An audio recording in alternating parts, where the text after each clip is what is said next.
counties.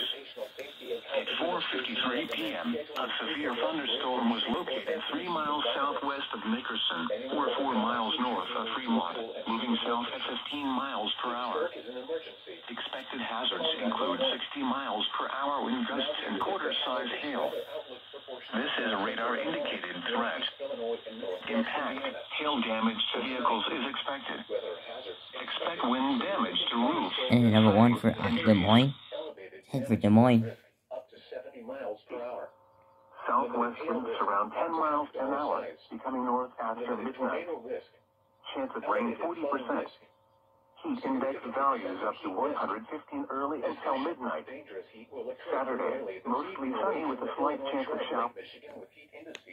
Severe thunderstorm warning remains in effect until 5:30 p.m. for the following counties in Nebraska: Dodge, Douglas, Saunders, and Washington.